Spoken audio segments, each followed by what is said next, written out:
حضرت عمر فاروق رضی اللہ تعالیٰ عنہ خادم سے کہنے لگے بوڑھی سے پوچھو. تو پوچھا اماں السلام علیکم. وعلیکم السلام. اماں کیا بات ہے؟ تو اماں کہنے لگی جاؤ دوڑو, تمہیں کیوں بتاؤں, دیہات کی سیدھی سادی بی بی, جاؤ بھاگ جاؤ. کہا نہیں اماں مہربانی کرو اندر تو آنے دو. بڑی منت کے بعد اماں مانی. عمر فاروق عام آدمی نہیں جس سے دنیا کامتی ہے. حضرت عمر اندر گئے. اماں کیوں پریشان ہو؟ تو اماں کہنے لگی تمہیں کیوں بتاؤں, میرا اپنا دکھ ہے. چل اماں بتا دے, تیری مہربانی. اماں کہنے لگی میں ایک بیوہ ہوں, بے اولاد ہوں, کوئی میرا سہارا نہیں. مجھے عمر فاروق سے بڑی شکایت ہے. میرے اوپر 25 دینار کا قرضہ چڑھ گیا ہے اور 3 دن ہو گئے میں نے روٹی نہیں کھائی, اور عمر نے میری خبر نہیں لی. حضرت عمر کو پتہ چل گیا اللہ وارث ہے, اس کا کوئی 2 4 10 ہزار ووٹ کوئی نہیں. ایک کو میکے سے 6 مربے نہیں لے کے آئی, ایک اکیلی تنے تنہا. اور بھائی جب اللہ کا خوف ہوتا ہے تو پھر انسان ان غریبوں کو بھی مناتا ہے. پھر ریڑھی والے کی بھی اہمیت بڑھ جاتی ہے, پھر رکشے والے کی قدر بھی بڑھ جاتی ہے. حضرت عمر فاروق رضی اللہ تعالیٰ عنہ کہنے لگے اماں عمر سے شکوہ ہے؟ کہاں؟ جناب عمر کہتے ہیں میں نے ایک جملہ کہا تو اماں نے تو مجھے لاجواب کر دیا. میں نے کہا اماں عمر کو کیا پتا کہ تو بھوکی ہے اور مقروض ہے, اسے کیا خبر؟ تو اماں کہنے لگی کیا کہا تم نے؟ عمر کو خبر نہیں, اسے پتا نہیں. تو عمر سے کہو نا چھوڑ دے حکومت, اس کے حوالے کرے جو خبر رکھ سکتا ہے. کیوں بیٹھا ہے پھر؟ ہمارے حکمران کہتے ہیں ابھی میں صدمے میں ہوں, نکلوں گا تو بات کروں گا. نہ ادھر ادھر کی تو بات کر, یہ بتا کہ قافلہ کیوں لٹا. مجھے رہزنوں سے غرض نہیں, تیری رہبری کا سوال ہے. ہاں تجھے جواب دینا پڑے گا. حضرت سیدنا عمر فاروق رضی اللہ تعالیٰ عنہ سے اماں کہنے لگی نہیں خبر رکھ سکتا تو حکومت کیوں کرتا ہے, چھوڑتا کیوں نہیں؟ تو حضرت عمر کہتے ہیں میں کانپنے لگا. دوڑے گئے جناب عمر. میں نے کہا اس اماں کا 6000 ووٹ نہیں کہ اس کی قدر کی جائے. یہ اماں کوئی بہت آکسفورڈ یونیورسٹی کی ڈگری ہولڈر نہیں کہ اس کی بات مانی جائے. کہ لاوارث اور بیوہ بی بی. عمر دوڑے گئے, گھر سے اناج کا تھیلا کندھے پہ رکھا, 25 دینار بھی لیے, پکا پکایا کھانا بھی لیا. خادم کہنے لگا حضور مجھے دے دے میں اٹھا لیتا ہوں. تو حضرت عمر فرمانے لگے چل وعدہ کر قیامت کے دن بھی میرا بوجھ اٹھائے گا. کہنے لگا جی نہیں وہاں نہیں اٹھا سکتا. فرمایا پھر آج بھی نہ اٹھا, مجھے ہی اٹھانے دے, یہ میرا بوجھ ہے تو مجھے ہی. اماں کے سامنے 25 دینار بھی رکھے. پھر اماں کو حضرت فاروق اعظم نے 2 مہینے کا راشن بھی دیا, پھر پکا پکایا کھانا بھی دیا. معمولی آدمی کی بات نہیں کر رہا, 24 لاکھ مربع میل کا حکمران. حضرت عمر مدینے میں بیٹھ کے کبھی للکار دیں تو کیسر و کسرا کی ٹانگیں کانپیں. جناب عمر فاروق رضی اللہ کھانا کھلا کے اماں چارپائی پہ تھی تو عمر نیچے بیٹھ گئے. کہنے لگے اماں چل عمر کو معاف کر دے, چل چل جانے دے, کوئی عرض نہیں, بیچارے کو پتہ نہیں چلا. تو اماں کہنے لگی تو نے پھر عمر کا ذکر چھیڑ دیا. بیٹے میرے گھاؤ بڑے گہرے ہیں, میرے زخم بڑے سخت ہیں, کلیجہ پھٹے تو تجھے دکھاؤں کتنی تکلیف میں ہوں. میں تو پکا ہوا پھال ہوں, کسی وقت بھی دنیا سے چلی جاؤں گی. میں نے عمر کو معاف نہیں کرنا. جب میں قبر میں جاؤں گی نا, نبی کریم علیہ السلام آئیں گے تو میں عمر کی شکایت کروں گی. میں کہوں گی حضور اس سے پوچھئے یا رسول اللہ بیوہ اور بوڑھی کا خیال ہی نہیں کیا. تو آپ کے غلام کہتے ہیں میں نے عمر کو کبھی اتنا روتے نہیں دیکھا جتنا آج روئے. کہنے لگے اماں عمر کو میں جانتا ہوں وہ کمزور ہے, یہ شکایت نہ لگانا, وہ کمزور ہے, مقابلہ نہیں کر سکے گا, یہ شکایت نہ لگانا, چل معاف کر دے. تو اماں کہنے لگی اچھا تو مجھے کچھ اچھا لگتا ہے, جا تیری خاطر عمر کو معاف کیا, تو پیارا لگا ہے, جا معاف کیا, تیری خاطر معاف کیا, تیری خاطر عمر کو معاف کیا. حضرت عمر فاروق کہنے لگے مجھے لکھ کے دو. کون اتنے جتن کرتا ہے, کون؟ کسی سے کہنا جا اپنی اماں کو منا لے, تو کہتے ہیں نہیں نہیں میری غلطی کوئی نہیں تو مناؤں کس بات پہ, ہمیں تو 20 دلیلیں آتی ہیں. جا ابا کے پیر پکڑ لے. پتہ ہے نبی پاک علیہ السلام نے فرمایا جس کا باپ راضی ہوگا اسی کا اللہ راضی ہوگا, اور جس کا باپ ناراض ہوگا وہ سارا دن وظیفے پڑھے, اس کا اللہ راضی. یہ ابو داؤد شریف کی حدیث ہے. نا جی بڑی مہربانی, پیسے نہ لائیے گا آپ. اب بات سنیں, وہ بھی میں سمیٹنے کی طرف آ رہا ہوں, ختم کر رہا ہوں, آپ میری بات پہ توجہ رکھیں. عزیز بھائی, نبی کریم صلی اللہ تعالی علیہ وسلم نے جو اپنے غلاموں کی تربیت کی تو حضرت عمر فاروق کہنے لگے لکھ کے دو. لکھ دو. تو اماں کہنے لگی آپ لکھیں میں سائن کر دیتی ہوں. آپ لکھ دیں میں سائن کرتی ہوں. حضرت عمر نے لکھا فلاں بنت فلاں کو عمر سے شکایت تھی. پھر انہوں نے عمر کو معاف کر دیا. اماں سائن کرنے ہی لگی تھی کہ مولا علی شیر خدا آ گئے. حضرت عبداللہ ابن مسعود آ گئے. اوہو عمر یہاں بیٹھے ہوئے ہو, میں سارے مدینے میں تلاش کر رہا تھا, یہاں بیٹھے ہو, وہ کچھ لوگ ملنے آئے, نکلو. اماں نے سنا کہ یہ عمر تھے تو اماں اٹھ کے کھڑی ہو گئی. آئے ہائے عمر تھے, آپ عمر تھے. تو جناب عمر کہنے لگے اماں تو نے جو کہا ٹھیک کہا, لیکن اپنے وعدے پہ قائم رہا, یہ ذرا سائن کر دے. اماں نے سائن کیے تو حضرت عمر فاروق فرمانے لگے علی آ گئے ہو تو بطور گواہ تم بھی دستخط کر دو. عبداللہ ابن مسعود تم بھی بطور گواہ جب سائن ہوئے تو جناب عمر نے رکا لپیٹا اور مولا علی شیر خدا سے فرمانے لگے علی یہ رکھ لو, مجھے لگتا ہے میں تم سے پہلے دنیا سے جاؤں گا, اور جب میں پردہ کر جاؤں نا تو یہ رکا میرے کفن میں رکھ دینا. اگر حضور علیہ السلام نے پوچھا نا میری امت کے ساتھ کیا سلوک کر کے آئے ہو, تو رکا نکال کے کہوں گا یا رسول اللہ ایک بوڑھی ناراض تھی میں اسے بھی راضی کر کے آیا. حضور یہ میں راضی. بھائی جب تک ہم اللہ سے نہیں ڈرتے معاشرہ اصلاح پذیر نہیں ہو سکتا. حضرت عمر فاروق رضی اللہ تعالیٰ عنہ نا باہر والوں کا بھی بڑا سخت حساب کرتے تھے. بڑا ایک گورنر صاحب نے لباس بڑا شاندار پہننا شروع کر دیا تھا تو حضرت عمر نے اتروا کے نا تو انہیں ٹاٹ کا لباس پہنا کے تو اونٹ چرانے کی ڈیوٹی دے دی تھی. اتنا سخت احتساب کرتے. کسائی کی دکان پر بھی 1-2 گھنٹے کھڑے ہوتے تھے. جو آدمی مسلسل 2 دن گوشت خریدتا تھا نا فرماتے تھے اس کا ٹیکس بڑھا دو, لوگوں کو دال نہیں مل رہی اور یہ روز گوشت کھاتا ہے. حضرت فاروق اعظم اس کو جزیہ کہا جاتا تھا یا کچھ اور معاملات ہوتے تھے بڑھا دیتے تھے. مسلسل جو 2 دن آدمی گوشت کھاتا تھا فرماتے تھے مدینے میں غربت ہے, اگر یہ والا نظام تم کرو گے تو غریب لوگ کس کی طرف دیکھیں گے. لیکن اس سے زیادہ بڑھ کر جو ان کی زندگی کا معیار اور سٹیٹس تھا وہ یہ تھا کہ اپنے گھر کا خاص خیال رکھتے, خاص توجہ کرتے. ملک شام سے اور ایران سے کچھ لوگ آپ کی خدمت میں آئے تو وہاں سے کچھ کنیزیں بھی آئیں. ان کے بادشاہ پیغام لے کے شاہ ایران کی کنیز کو ملکہ نے کہا کہ نا حضرت عمر کی زوجہ کو دیکھ کے آنا ذرا کس طرح کی ہے.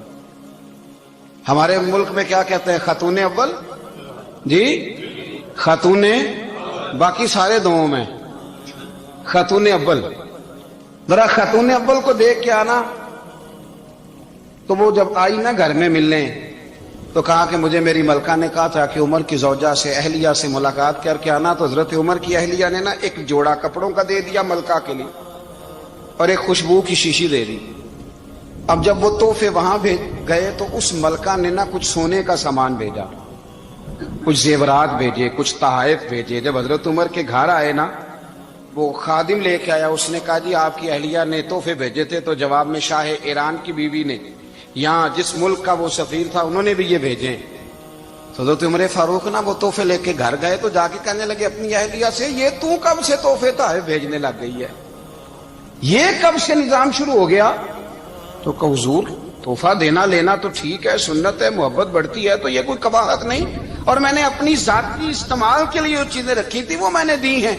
تو حضرت عمر فاروق رضی اللہ تعالیٰ عنہ فرمانے لگے ہم نے کسی ملک کے ساتھ اور اس کے بادشاہ کے ساتھ ذاتی تعلق نہیں بنانا, تعلق جو بھی بنے گا رسول اللہ کے دین کی برکت سے بنے گا. ذاتی رشتے نہیں ہم نے قائم کرنے. ذاتی آپ کے ملک کی جو ایئر لائن جس کا ہر سال خسارے کا ڈنڈورا پیٹا جاتا ہے نا, وہ ہمارے بادشاہ صاحب اور صدر صاحب اگر غیر ملکیوں کو گھوڑا کبھی بھیجنا ہو نا, گھوڑا, تو پورا ایک جہاز گھوڑا لے کے تحفے میں جاتا ہے, پورا جہاز. غریب قوم کا یہ سرمایہ, اور قوم بڑی بادشاہ ہے, لائنوں میں لا کے ووٹ دیتی ہے. 2 کام ہمیشہ لائن میں لا کے کرنے, ایک بل لائن میں لا کے جمع کرانا ہے اور ایک ووٹ لائن میں لا کے, تاکہ پھر پورے 5 سال لائن میں ہی لگے رہیں. مرضی سے آپ ووٹ دینا, پر جو بات درست ہے اس کو سنو. حضرت عمر فاروق رضی اللہ تعالیٰ عنہ نے اپنی اہلیہ سے پوچھا کتنے کا تھا وہ تیرا جوڑا اور خوشبو کی شیشی؟ انہوں نے کہا 3 دینار کی. فرمایا یہ 3 دینار تیرے اور باقی جو تحفے آئے ہیں وہ تو خود کہہ, کیونکہ اس نے تیرے نام بھیجے ہیں. تو کہہ کہ میں مال غنیمت میں دیتی ہوں, تو کہہ میں مسلمانوں کو کہہ تو زوجہ ہنس پڑی، کہنے لگی میں نہ بھی کہوں تو مجھے کہنا تو پڑے گا ہی، کہنا تو میں نے ہے ہی، کیونکہ سامنے عمر فاروق ہے، لہذا پھر میں کہہ دیتی ہوں میں نے دیا خزانے کو۔ حضرت عمر نے جمع کرا لیا۔ میں یہ کیا بات ہوئی، میرے گھر والے جو مرضی کریں، ان کا معیار زندگی جس طرح کا مرضی ہو۔ اور حضرت عمر ایک جملہ کہا کرتے تھے، اللہ کرے کہ یہ باتیں اس دور حاضر میں ہماری سمجھ میں آئیں۔ حضرت عمر فاروق رضی اللہ تعالیٰ عنہ اپنے بچوں کو فرمایا کرتے تھے کہ بہت آدمی کو بھوک لگی ہو نا، اور پھر اس کی پسند کا کھانا پکا ہو تو اتنے شوق سے وہ اس کھانے کو دیکھتا ہے نا، فرمایا اس طرح پوری قوم اپنے بادشاہوں کے خاندان کو دیکھتی ہے، اس تیزی کے ساتھ دیکھتے ہیں کہ ان کے گھر میں کیا ہو رہا ہے، ان کا معیار زندگی کیا ہے، ان کا سٹیٹس کیا ہے۔ سیدنا فاروق اعظم رضی اللہ تعالی عنہ نے اپنے گھر کے اندر اپنے بچوں، آپ کے بچے دونوں کاروبار کے لیے مصر گئے تو وہاں کے گورنر صاحب نے لوگوں سے، ایک بہت بڑا قافلہ گیا مدینے سے مصر تجارت کے لیے، جاتے ہیں نا آج بھی قافلے کئی ملکوں میں، تو یہ گئے تجارت کے لیے، تو حضرت عبداللہ ابن عمر اور حضرت عبید اللہ ابن عمر، حضرت عمر کے دونوں بیٹے گئے۔ جناب عمر فاروق کے بچے جب وہاں پہنچے تو مصر کے گورنر نے نا لوگوں کو تعارف کرایا کہ یہ عمر فاروق کے بیٹے ہیں، یہ حضرت یہ چودھری کے بیٹے کو کون بتاتا ہے کہ تو چودھری کا بیٹا ہے؟ باہر والے بتاتے ہیں، گھر والے جی؟ اور سیٹھ صاحب کے بیٹے کو کون بتاتا ہے کہ تو سیٹھ صاحب کا بیٹا ہے؟ اور مالک کو کون بتاتا ہے کہ تو مالک کا بیٹا ہے اور یہ کرایہ دار ہے؟ یہ کون بتاتا ہے؟ یہ سوچ ہم دیتے ہیں بچوں کو، چودھری اور کمی کی سوچ، امیر اور غریب کی سوچ، مالک اور کرایہ دار کی سوچ، گھر کے مالک کی اور کام کرنے والے کی سوچ، یہ ہم دیتے ہیں۔ یاد رکھنا، یہ ہم دیتے ہیں، یہ ہمارا مزاج ہے، یہ باہر سے نہیں آتی۔ تو کوئی شہزادہ ہے، تو سیٹھ ہے، تو نواب ہے، یہ سوچ باہر سے نہیں آتی، یہ اماں سوچ دیتی ہے، اماں، یہ ابا سوچ دیتا ہے۔ اور پھر جب تباہی اترتی ہے تو اس کے ذمہ دار بھی باہر والے نہیں ہوتے، گھر والے ہوتے ہیں، گھر والے۔ ہمارے بچوں کی طبیعتوں پر زیادہ نقش باہر والوں کا نہیں ہوتا، گھر والوں کا ہوتا ہے، یاد رکھیے گا۔ حضرت عمر فاروق رضی اللہ، بچے ہیں، شہزادے ہیں، وہ کاروبار کرنے گئے اور وہاں لوگوں نے بتایا گورنر صاحب نے کہ یہ فاروق اعظم کے بچے، امیر المومنین کے۔ لوگوں نے ان سے زیادہ مال خریدا، تجارت میں زیادہ نفع ہوا، ظاہر ہے کہ وہ آپ کے جو اللہ خیر کرے حکمران ہیں، ان کے کاروبار کتنے ملکوں میں ہیں، کس بنیاد پر ہیں؟ وہ صرف اس بنیاد پر کہ وہ حکمران رہے، ان کے لیے آسان تھا بڑے لوگوں سے تعلقات بنانا۔ حضرت عمر فاروق رضی اللہ تعالیٰ عنہ کے بچے ڈھیروں مال کما کے جب واپس آئے نا، تو حضرت عمر سے آ کے بچوں نے بطور محبت کا، ابا جی اللہ نے بڑا ہی فضل کیا ہے، بڑا مال کمایا الحمدللہ، یہ دیکھیں کتنا نوازا ہے۔ تو حضرت عمر کہنے لگے سارے قافلے نے اتنا ہی کمایا ہے، سارے قافلے نے اتنا ہی کمایا ہے؟ تو حضور نہیں، سارے قافلے نے اتنا نہیں کمایا، سب کو اتنا نہیں ملا۔ وہ تو وہاں گورنر صاحب نے لوگوں کو تعارف کرایا تھا کہ یہ عمر کے بچے ہیں، تو لوگوں نے پھر ہم سے بڑا ہی خریدا۔ تو حضرت عمر فرمانے لگے ٹھیک ہو گیا، میں بات سمجھ گیا ہوں، اس طرح کرو جو تمہاری اصل زر تھی نا، جو راز تھی، وہ رکھ لو اور باقی سارا مال مال خزانہ میں جمع کرا دو، اس لیے کہ یہ تم نے تجارت نہیں کی، یہ تم نے اپنے باپ کا نام بیچا ہے، یہ تم نے امیر المومنین کے بیٹے ہونے کا فائدہ اٹھایا ہے۔ فرمایا یہ تمہارا نہیں حق، یہ مسلمانوں کا ہے، اس لیے کہ یہ مال تم نے محنت سے نہیں کمایا، یہ باپ کی کرسی کا فائدہ اٹھایا ہے۔ اور فرمایا اگر تم نے مال جمع نہ کرایا تو میں مال بھی لے لوں گا زبردستی اور کوڑے بھی ماروں گا، ڈبل سزا دوں گا، مرضی سے جمع کراؤ گے تو کوڑوں سے بچ جاؤ گے۔ بڑے بیٹے نے تو جمع کرا دیا، تو چھوٹا تھوڑا پریشان ہوا، تو حضرت عبداللہ ابن عمر چھوٹے کا ماتھا چوم کے کہنے لگے بیٹے چپ کر کے جمع کرا، یہاں بھی فخر کر کے ہم عمر کے بیٹے ہیں، اور قیامت میں بھی فخر کریں گے کہ ہم فاروق اعظم کے بیٹے ہیں، یہاں بھی ناز کریں گے اور وہاں بھی ناز کریں گے کہ عمر کے بچے ہیں۔ ہمارے باپ نے خود بھی حلال ہی کھایا ہے، اور جب ہماری کمانے کی باری آئی ہے تو ہمیں حکم بھی حلال کھانے کا دیا۔ بھائی ہمارا مزاج نہیں، بچہ جب لے کے آتا ہے 2 لاکھ روپیہ تو کبھی پوچھے کہاں سے آیا ہے؟ جب وہ پہلے دن غلط دوستوں کے پاس جا کے بیٹھتا ہے تو کبھی نکالا ہے گھر سے اسے؟ یہ بہت سارے خمیازے ہمیں اس لیے بھگتنے پڑتے ہیں کہ ہم ابتدا میں سوراخ بند نہیں کرتے، جب اس میں شگاف پڑ جاتا ہے، سیلاب آتا ہے تو ہمیں ہوش آتی ہے۔ حضرت عمر نے اپنے گھر میں نگرانی رکھی، کڑی نگرانی۔ زیادہ نماز گھر میں پڑھتے تھے حضرت عمر، نفلی نمازیں زیادہ کیوں بلا؟ بھائی یاد رکھیں کہ آپ نے اگر سجدہ کرنا ہے تو بچہ لیٹ جائے گا، وہ اسے پتا کوئی نہیں سجدہ کیا ہے۔ لیکن جب گھر میں کبھی قرآن ابا جی کھول لینا، جب ابا جی کا موڈ بن جائے نا لیکچر دینے کا، وہ گھر میں شروع ہو جاتے ہیں، کہتے ہیں آپ لوگ نماز نہیں پڑھتے اس لیے میرے کاروبار میں برکت کوئی نہیں، تم سویرے قرآن پاک نہیں کھولتے تو میں تباہ ہو گیا۔ تو میاں آپ نے کب گھر میں قرآن پاک کھولا تھا؟ آپ نے کب نماز پڑھی؟ آپ نے کب گھر کے اندر اللہ رسول کا ذکر کیا تھا؟ آپ نے کب حدیث چھیڑی؟ آپ نے بھی تو گھر کے اندر جب بھی آپ آئے ہیں تو آپ نے وہی کچھ کیا جو دنیا دار کرتے ہیں۔ آپ بھی تو اپنا موبائل لے کے الگ کونے میں بیٹھ گئے۔ آپ نے بھی تو کہا ہے کہ اب تمہارے چینل ختم، اب میری مرضی والا چلے گا۔ تو جو آپ نے کیا ہے بچے بھی وہی کام کریں گے۔ آپ نے بھی گپ شپ لگائی ہے تو وہ بھی لگا رہے ہیں۔ یہ سمجھ لیں، جو کام آپ کریں گے آپ اپنے بچوں کی سیرت میں اس کا جلوہ دیکھ لیں گے۔ بڑی پکی سی بات ہے کہ آپ کو بچے کی عادتیں دیکھ کے سمجھ آ جائے گی کہ میں بھی یہی کرتا تھا اور یہ بھی۔ حضرت عمر فاروق رضی اللہ تعالیٰ عنہ وصال فرما گئے تو آپ کے وصال کے بعد حضرت عثمان غنی رضی اللہ تعالیٰ عنہ نے آپ کی ایک بیوہ سے نکاح کیا، حضرت عمر کی ایک بیوہ سے۔ جب وہ آپ کے نکاح میں آئی تو کہنے لگی حضرت عثمان غنی سے کہ حضور نہ تو میں خوبصورت ہوں اور نہ میں جوان ہوں، نہ آپ کی کوئی خدمت کر سکتی ہوں، میرے ساتھ نکاح کرنا سمجھ میں نہیں آیا۔ کیا شاندار جواب دیا حضرت عثمان غنی نے، کیا خوبصورت جواب دیا۔ فرمانے لگے میں نے اس لیے نکاح نہیں کیا کہ مجھے تمہارے حسن سے دلچسپی تھی یا تمہاری خدمت کی ضرورت تھی، میں نے تو اس لیے نکاح کیا ہے کہ مجھے بتاؤ عمر فاروق گھر کے اندر اپنے رب کی عبادت کس طرح کرتے تھے، وہ قرآن پاک کس طرح پڑھتے تھے، وہ رویا کیسے کرتے تھے، استغفار کا طریقہ کیا، کس وقت کس انداز میں وہ اپنے رب کو یاد کرتے تھے۔ اس لیے کہ عمر کئی دفعہ گھر سے آتا تھا تو میں اس کے چہرے پر نور دیکھا کرتا تھا، میں روشنی دیکھتا تھا، ایک معیار دیکھتا تھا۔ نکاح اس لیے کیا ہے کہ مجھے عمر کی جو گھر کے اندر کی عبادت ہے اس سے آگاہ کرو، تاکہ عثمان غنی بھی چاہتے ہیں اس طرح کے عمل کرو جس طرح کے عمر فاروق کر کے گئے۔ بھائی جب تک ہم اپنے گھر میں وہ توجہ نہیں دیں گے، وہ مزاج دیکھیں نا، ہمارے گھروں میں جب نقشہ پاس ہوتا ہے تو ٹی وی لان بھی اس میں ہوتا ہے، ڈرائنگ روم بھی ہوتا ہے، نماز کی جگہ بھی ہوتی ہے نقشے میں۔ صحابہ جب گھر بناتے تھے تو ایک مسجد بیت کا نقشہ پاس کرتے تھے، ذہن میں رکھتے تھے کہ یہ کونا نماز کے لیے، وہاں جوتے لے کے کوئی نہیں جائے گا، وہاں نماز پڑھی جاتی تھی، عورتیں وہاں اعتکاف کرتی تھی۔ ٹی وی لان تو آ گیا ہے اور گھر کے اندر ٹی وی رکھنے کے لیے تو ایک کمرہ الگ سے بنا دیا گیا ہے، اور اب جو نئے نقشے پاس ہو رہے ہیں اس کے اندر گھروں کے اندر جگہ بنائی گئی ہے جہاں کمپیوٹر رکھے جائیں، اور بچوں کے لیے وائرنگ ہوگی نیچے تاکہ انہیں کوئی مشکل درپیش نہ ہو۔ یہ ساری چیز ہم نے نہانے کے لیے گھروں کے اندر اتنے بڑے واش روم بنائے ہیں کہ لگتا یہ ہے کہ سوائے نہانے کے اور کام ہی نہیں کوئی گھر میں ہوگا۔ ہر چیز آ گئی، پر اللہ کرے کوئی تفسیر بھی ٹیبل پہ پڑی نظر آئے، کوئی حدیث کی کتاب بھی ٹیبل پہ پڑی نظر آئے۔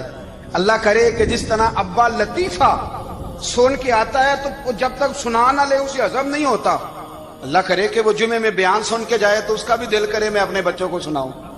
وہ نبی پاک کی کوئی حدیث کہیں سے سنے تو گھر جا کے سنائے۔ جب تک یہ معیار نہیں بنتا آپ کیسے توقع کرتے ہیں کہ گھر کے اندر اللہ کی رحمتیں نازل ہوں گی؟ آپ یہ کیسے توقع کرتے ہیں کہ گھر کے اندر وہ معیار اور وہ مزاج بنے گا؟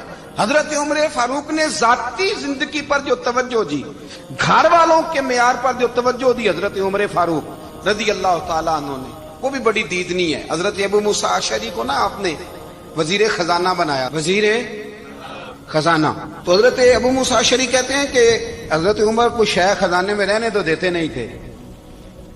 تو ایک دن میں صفائی کر رہا تھا اس کمرے کی جس میں خزانہ رہتا تھا۔ ہمارے تو ملک میں جو جاتا ہے وہ صفائی کر کے ہی جاتا ہے، اللہ خیر کرے۔ اور خیر معیار بدلتا ہے، جو پچھلی حکومت ہوتی ہے وہ قرضہ اٹھاتی ہے، وہ باہر سے جاتی ہے تو قرضہ لے کے آتی، اور جو نہیں آتی ہے وہ کہتی ہے ہمیں پیکج مل گیا ہے، وہ قرضہ نہیں اٹھاتے۔ ان کو کیا ملتا ہے؟ یعنی پچھلی نے قرضہ لیا تھا اور ہم نے، واہ جی واہ کیا خوبصورت انداز ہے، اس کا نام بدل کے نا، انہوں نے قرضہ لیا تھا اور ہم نے، میں کہا بڑے شاندار سیانے بندے ہو گئی۔ اور اللہ تعالیٰ خیر فرمائے، ہمارے جو بڑے شاندار قسم کے دوست ہیں نا، شاندار، جن کا ہم ادب سے نام لیتے ہیں، وہ عرب کے بادشاہ ہیں۔ ہم تو عرب خالی کہتے بھی نہیں، عرب شریف کہتے ہیں، عرب شریف۔ انہوں نے پتہ کیا کیا ہے؟ انہوں نے اس طرح کیا ہے کہ جو کشمیریوں کا قاتل تھا نا، اس کے گلے میں میڈل ڈال دیا ہے۔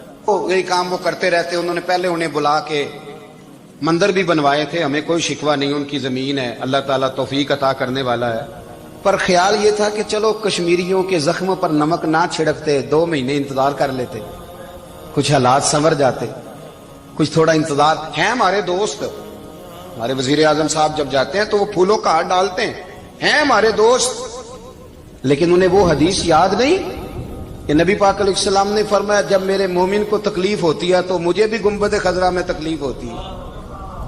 انہیں نہ کشمیریوں کا خون یاد نہیں آیا، انہیں برہان وانی کی کٹی ہوئی لاش یاد نہیں آئی، انہیں 30,000 بیوہ عورتیں 30,000 بیوہ عورتیں یاد نہیں آئی، 30,000 بیوہ عورتیں جن کے سواگ اجڑ گئے، اور انہیں 1.25 لاکھ یتیم بچہ یاد نہیں آیا جو یتیمی کی زندگی گزار رہا ہے، اور اس کے باوجود بہت بڑے ذمہ دار ہے وہ۔ مجھے پڑھ لینے دو آج احمد فراز کا شعر۔ وہ ہمارے مکتب کوئی ایسا نہیں کہ وہ مولوی تھا، وہ غیر جانبدار تھا، پر مجھے آج پڑھ لینے دو اس کا شعر، ایک کلیجے کا درد ہے، پڑھ لینے دو۔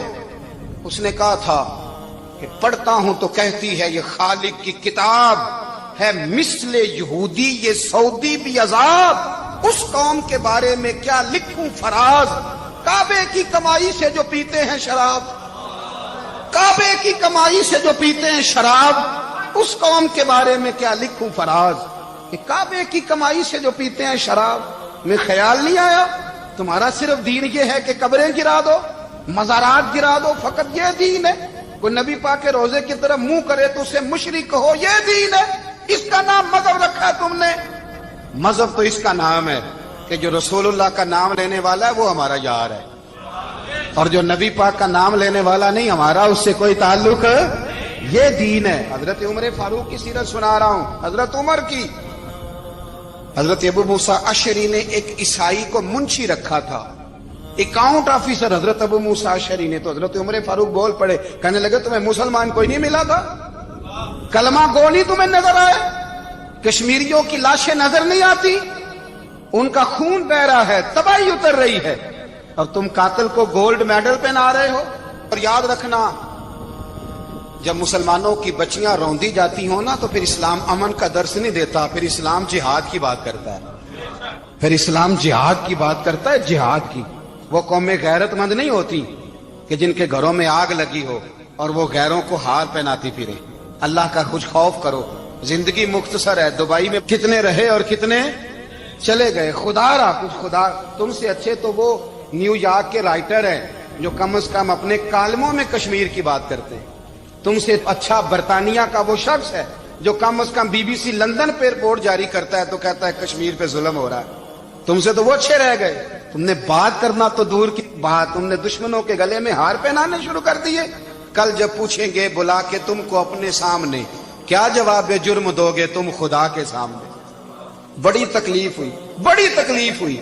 وہ نا منصور حلاج کو پھانسی دی جا رہی تھی تو حضرت جنید بغدادی بھی آ کے دیکھنے لگے، تو منصور حلاج کہنے لگے بابا سارا زمانہ دیکھے پر تو نہ دیکھ، سارا زمانہ تماشا دیکھے انہیں تو پتا کوئی نہیں نا، تو نہ دیکھ۔ عرب شریف والو، ٹرمپ اسے انعام دیتا تو تکلیف کوئی نہیں تھی، ملکہ وکٹوریا اسے انعام دیتی تو تکلیف کوئی نہیں تھی، پر تم تو نہ ایسا کرتے، تم تو اپنے تھے، تم تو کلمہ گو تھے، تم تو یہ ظلم نہ کرتے، تم تو یہ حرکت نہ کرتے۔ میں کہتا ہوں ٹھہر ہی جاتے، جانا نہیں دنیا سے، اللہ کے حضور حاضر نہیں ہونا۔ جب رسول اللہ قبر میں آئیں گے تو کیا جواب دو گے؟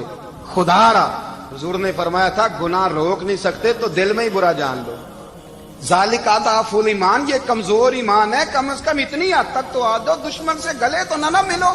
خدا را سمجھیں، ہمارا پہلا تعارف یہ ہے کہ ہم رسول اللہ کے غلام ہیں۔ اقبال نے کہا تھا وطن کا بت نہ بنانا، وطن کو بت نہ بنانا۔ اقبال کہنے لگے ان تازہ خداؤں میں بڑا سب سے وطن ہے، جو پیرہن اس کا ہے وہ مذہب کا کفن ہے، اس لیے کہ بازو تیرا توحید کی قوت سے قوی ہے۔ اسلام تیرا دیس ہے، اسلام تیرا دیس ہے، کیونکہ تو مصطفی ہے، تو نبی پاک والا ہے، مصطفی والا۔ اسلام تیرا دیس ہے، تو مصطفی ہے۔ امریکہ میں جو مسلمان رہتا ہے ہمارا بھائی ہے، اور پاکستان میں جو مرزائی رہتا ہے اس سے ہمارا کوئی تعلق نہیں ہے۔ حضرت عثمان غنی نے اپنے چچا کے بیٹے سے کہا تھا کہ تو کلمہ نہیں پڑھتا تو تیرا میرا رشتہ کوئی نہیں۔ بلال حبش سے آیا ہے پر میرے نبی کا غلام ہے تو سگے بھائیوں سے بھی آگے ہے۔ ہزاروں قومیں وجود میں آئیں دہر میں خوش کو تر کے رشتے سے، پر ہم نے بنیاد دوستی رکھی یاد خیر البشر کے رشتے سے۔ اپنی ملت پر قیاس اقوام مغرب سے نہ کر، خاص ہے ترکیب میں قوم رسول ہاشم۔ کچھ خیال کرے، پہلا تعارف دین ہے، اگر دین نہیں تو پھر کسی وطن کی کوئی ضرورت۔ اس لیے کہ پاکستان کا تصور اقبال نے پیش کیا نا، تو اقبال کہنے لگے ان تازہ خداؤں میں بڑا سب سے وطن ہے جس کو تم بت بنا کے پوجتے ہو۔ ہمارا وطن تو ہمیں جان سے زیادہ پیارا ہے، پر پہلے پاکستان نہیں، پہلے اسلام، پہلے اسلام تیرا دیس ہے، تو مصطفی ہے۔ تو آمدام برسر مطلب حضرت عمر فاروق رضی اللہ تعالی عنہ۔ حضرت سیدنا ابو موسیٰ اشعری کہتے ہیں کہ میں نے نا صفائی کی، مال غنیمت کی میں نے صفائی کی، تو ایک دینار مجھے نا کہیں پڑا ہوا مل گیا، تو فرماتے ہمیں اجازت ہوتی تھی کہ ایک آدھ دینار ہم اپنی مرضی سے کہیں خرچ کر سکتے۔ تو حضرت عمر کے بیٹا گزر رہا تھا، تو حضرت ابو موسیٰ اشعری کہتے ہیں میں نے صفائی کی تو ایک دینار نکلا، تو میں نے وہ ایک دینار نا حضرت عمر کے بیٹے کو دے دیا۔ میں نے کہا لو بیٹا اپنے چچا کی طرف سے تحفہ۔ تو گھر جا کے انہوں نے حضرت عمر کو بتایا کہ چچا نے پیسے دیے ہیں، چھوٹے بچے تھے۔ حضرت عمر نے حضرت ابو موسیٰ اشعری کو بلا لیا اور بلا کے فرمانے لگے میں تو تمہیں اپنا دوست جانتا تھا اور تو نے میری اولاد کو ہی دنیا دار بنانا شروع کر دیا، میرے بچوں کو ہی تم نے دنیا دار پیسوں پہ لگانا شروع کر دیا، میں تو تمہیں یار سمجھتا تھا۔ فرمایا تمہیں چاہیے تھا میرے بیٹے کو نصیحت کرتے کہ بیٹا پیسوں سے رب راضی نہیں ہوتا، اس کی رضا والے کام کیے جائیں تو رب راضی ہوتا ہے۔ اور فرمایا تمہیں کوئی اور گھر نہیں ملا تھا تباہ کرنے کے لیے، میرا ہی گھر ملا تھا، اٹھاؤ اپنا دینار اور خبردار آج کے بعد میرے بچوں کے ساتھ یہ والی نیکی نہ کرنا۔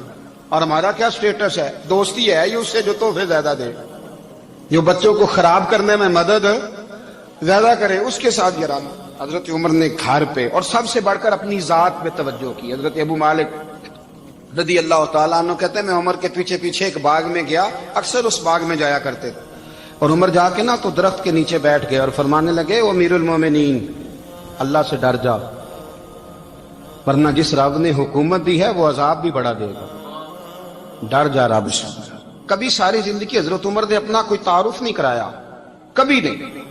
ایک بندے نے آپ کے سامنے تعریف کر دی آپ کی تو فرمانے لگے تو خود بھی ہلاک ہوا اور مجھے بھی ہلاک کر دیا، کیا ضرورت پڑی ہے میری تعریفیں کرنے کی، اتنی دیر میری تعریف میں لگائی، اللہ کا ذکر کرتا رب تجھے ثواب دیتا، حضور پہ درود پڑھتا تو رب تیرے اوپر رحمتیں نازل کرتا، کس چکر میں ہے؟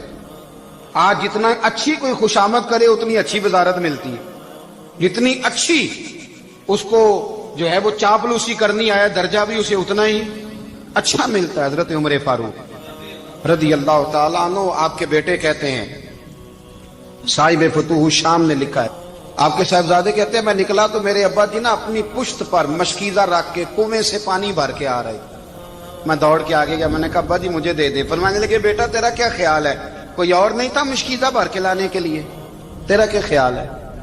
کہا ابا جی بڑے لوگ تھے پر آپ کیوں اٹھا رہے ہیں؟ فرمانے لگے نفس نا ذرا میرا بڑا ہو گیا تھا، اسے ذرا ذلیل کر رہا ہوں، ذرا اپنا محاسبہ کر رہا ہوں، یہ مجھے کہہ رہا تھا تو بڑی چیز ہے، تو میں نا ابھی مشکیزہ گھر رکھ کے آؤں گا، پھر تیری ماں نے مجھے کہا ہے کہ گھر میں لکڑیاں کوئی نہیں جلانے کے لیے، پھر میں جنگل سے لکڑیاں کاٹ کے لاؤں گا۔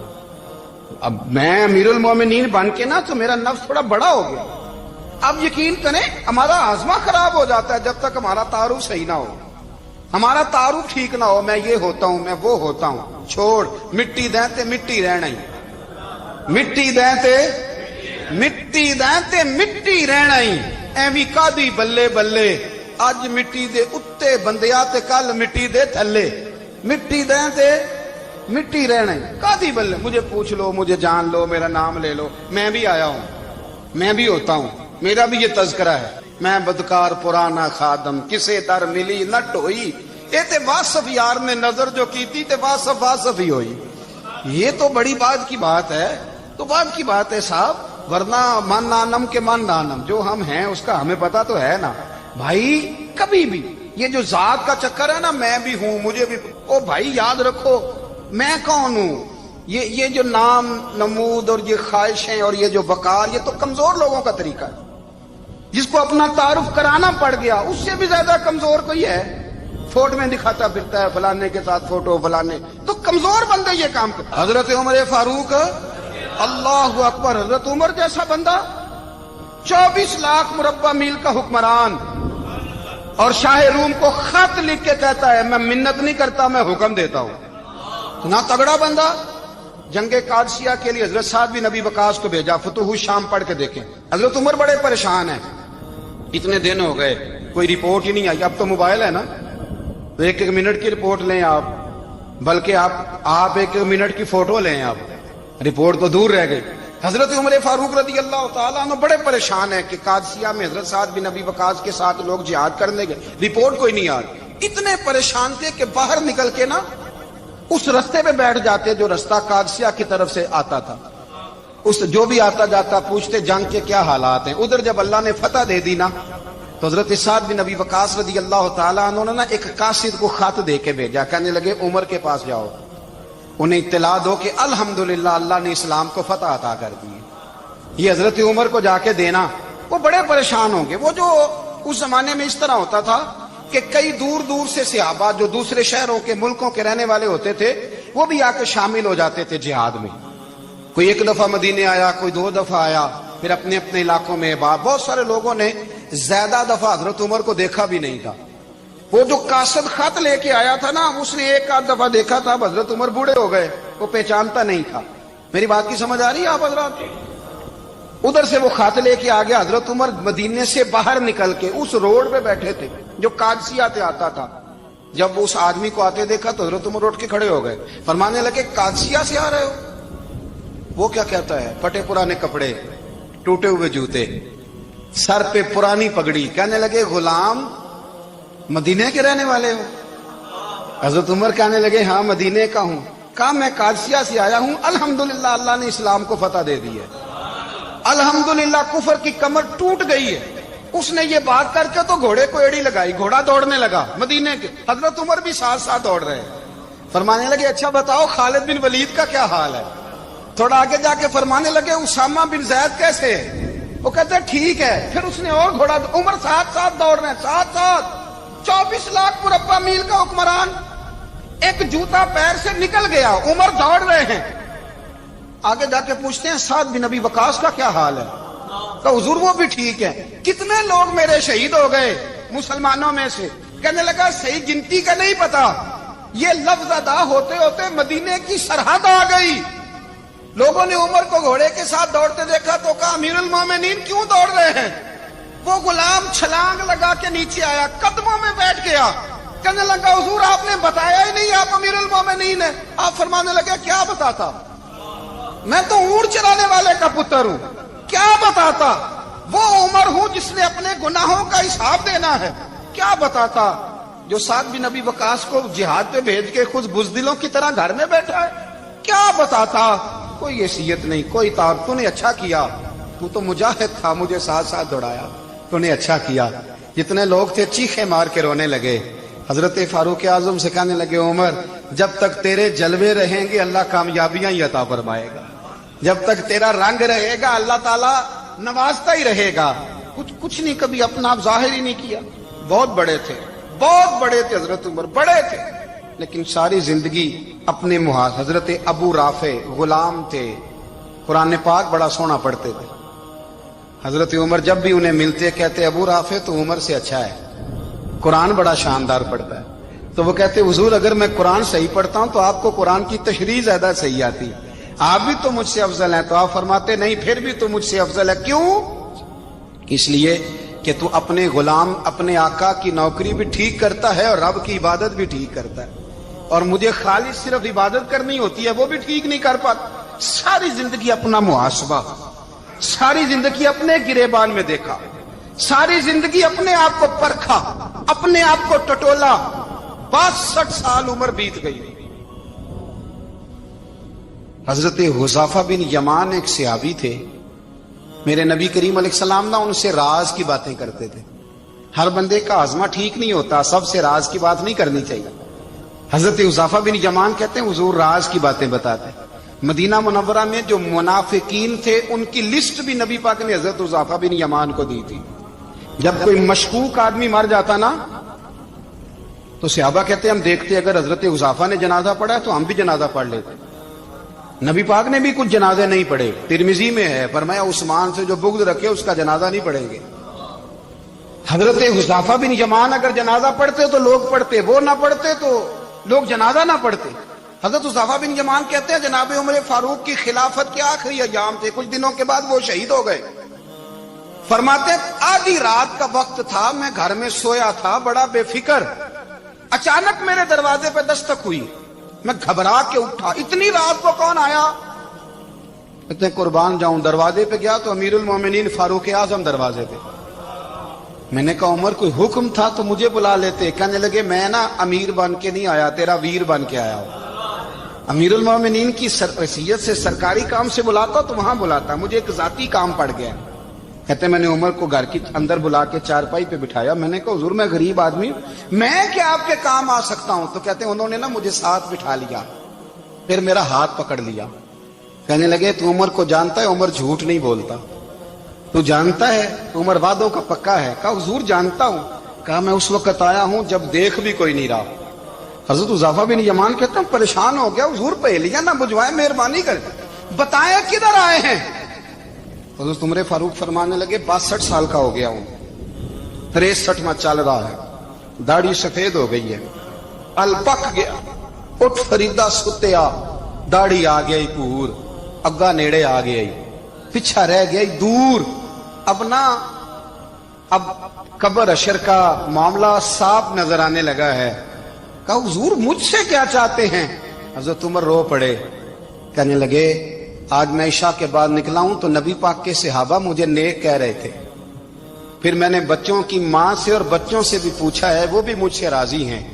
پر حذیفہ تیرے ساتھ نبی پاک راز کی باتیں کرتے تھے، سچ بتا کہیں عمر کا نام منافقوں میں شامل تو نہیں؟ سچ بتا ان منافقین میں تو شامل نہیں، کہیں اوپر سے تو نہیں سارا کچھ؟ حضرت حذیفہ بن یمان کہتے ہیں میں باپ کے مرنے پہ اتنا نہیں رویا جتنا عمر کے سوال پہ رویا. میں قدموں میں بیٹھ گیا. میں نے کہا نہیں عمر یہ تو میں نے نہیں سنا، لیکن یہ میں نے نبی پاک سے ضرور سنا ہے کہ میرے بعد اگر کوئی نبی ہوتا تو عمر ابن خطاب ہوتا. یہ میں نے اپنے کانوں سے سنا ہے کہ عمر جس گلی سے گزرے شیطان رستہ بدل جاتا ہے. یہ میں نے اپنے کانوں سے سنا ہے کہ 950 سال حضرت جبریل جناب عمر کی شان بیان کریں تو پھر بھی بیان نہیں ہو سکتا. یہ میں نے ضرور سنا. دوستو ساری زندگی حضرت عمر نے اگر دوسروں کا محاسبہ کیا تو اپنا اور اپنے بچوں کا بھی کڑا خیال رکھا. اپنی ذات پر بڑی توجہ دی. جو لوگ اپنا بھول جاتے ہیں نا، ہمیں اپنی صحت کا بڑا خیال ہے لیکن اپنی روحانی زندگی کا کوئی خیال نہیں ہے، قلبی زندگی کا کوئی تصور نہیں ہے. آپ یقین کریں موٹا آدمی کمزور ہونے کے لیے جدوجہد کر رہا ہے، کمزور طاقتور ہونے کے لیے، لیکن جس کو کتنے دن بیت گئے اللہ رسول کی یاد میں رویا ہی نہیں، کتنے دن بیت گئے نہ سننے کو دل ہی نہیں چاہا، جسے مہینوں بیت گئے اور قرآن پاک کی طرف نظر ہی نہیں گئی، وہ فکر مند ہی نہیں. زندگی زندہ دلی کا نام ہے، مردہ دل کیا خاک جیا کرتے ہیں. بھائی حضرت عمر کی زندگی دور حاضر میں ہمیں یہ سبق دیتی ہے کہ کڑی نگرانی رکھو اپنے پودوں کی، کڑا خیال رکھو اپنے ذاتی باغ کا، اور یہ جو تمہارے دل کی دنیا ہے یہ تمہاری روح کی زندگی ہے، اس کا محاسبہ کرتے رہو. نبی کریم علیہ السلام نے فرمایا اپنا حساب خود کر لو قبل اس کے کہ تمہارا حساب کیا جائے. اپنا حساب بولیے، اپنا حساب. ہم ساری دنیا کا حساب کرتے پھرتے ہیں، کوئی کہاں سے کماتا ہے کہاں کھاتا ہے، پر اپنا حساب حضور نے فرمایا حساب کر لو قبل اس سے کہ تمہارا حساب مولا علی فرماتے ہیں نماز پڑھ لو قبل اس کے کہ تمہاری نماز پڑھی جائے، نماز پڑھ لو قبل اس کے کہ تمہاری، اپنا محاسبہ کریں، تھوڑا سا نا اوپر دائیں بائیں دیکھنے کی بجائے تھوڑی سی گردن جھکا کے نا، درویش کہتے ہیں برے بندے نو میں لبن ٹریا تے جگ تے ملیا نہ کوئی، اپنے اندر چاتی پائی تے میتھوں برا نہ کوئی، تھوڑی سی نا تھوڑی سی اپنی طرف توجہ دیں۔ ہم نا بے چین وقت گزار رہے ہیں، بے قرار ہیں، بے سکون ہیں، سبب یہ ہے کہ ہم نے نا اپنا حساب کرنا چھوڑ